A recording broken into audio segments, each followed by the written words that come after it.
Hi guys! Ngayong araw ay gagawa tayo ng simple at masarap na spaghetti. Ang mga sangkap na kakailanganin ay sibuyas, butter, bawang, parmesan cheese, ground pork, kalahating kilong spaghetti noodles at gagamit tayo ngayon ng bolognese and mushroom spaghetti sauce. Unang-una, magpapakulo tayo ng kalahating kaldero ng tubig.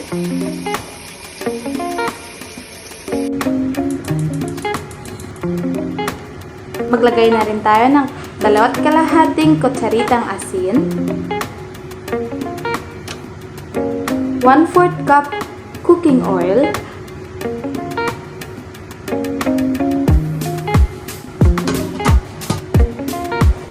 pagkatapos ng ilang minuto, kapag kumulo ng tubig, ilagay natin ang kalahating kilong spaghetti noodles.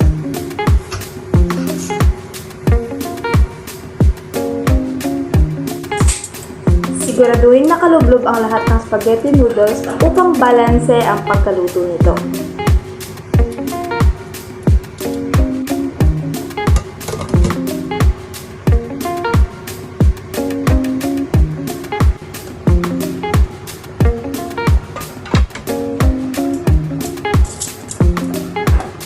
Pagkatapos ng ilang minuto, kailangan i-check natin kung ang ating spaghetti noodles ay luto na or hindi pa. At sa pagkatansya ko nito is kailangan pa ng mga 1 minute pa siguro upang maluto talaga yung ating spaghetti noodles. Kailangan ding bantayang maigi upang hindi mag-overcook ang ating spaghetti noodles. Kapag luto na, i-drain na natin ang ating noodles. Ngayon naman ay gagawa tayo ng ating spaghetti sauce.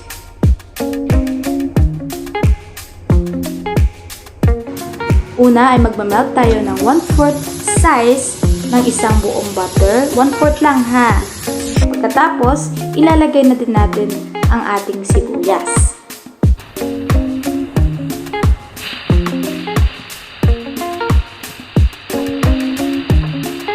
Isunod na rin natin ang ating bawang.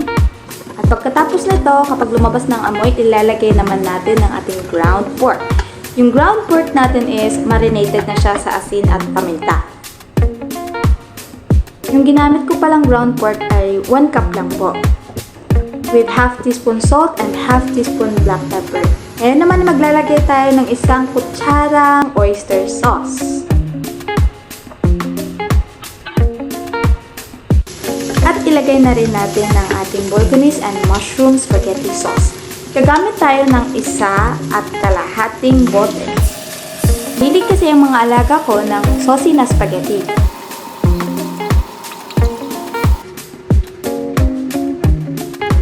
Dagdagan na rin natin ng kalahating kutsaritang asin at haluin itong mabuti.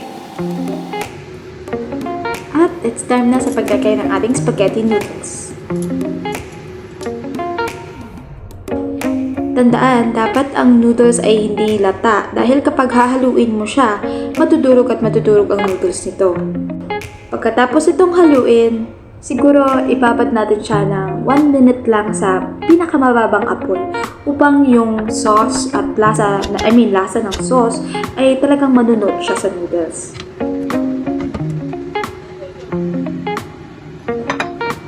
Okay, plating time! Medyo may pagkamaarte lang ng konti.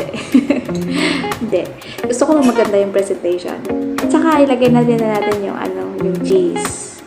Okay? Ayan na. Ready na ang ating spaghetti. Thanks for watching!